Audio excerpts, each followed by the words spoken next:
بسم الله الرحمن الرحيم سبح اسم ربك الأعلى الذي خلق فسوى والذي قدر فهدى والذي أخرج المرعى فجعله غثاء نحوا سنقرئك فلا تنسى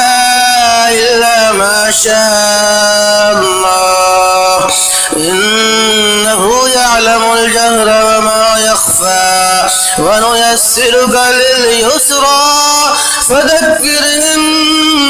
نفعت الذكرى سيذكر من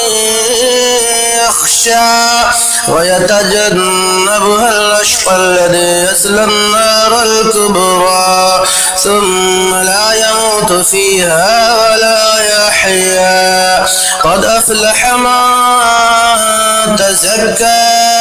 وذكر اسم ربه فصلى بل تؤثرون الحياة الدنيا والآخرة خير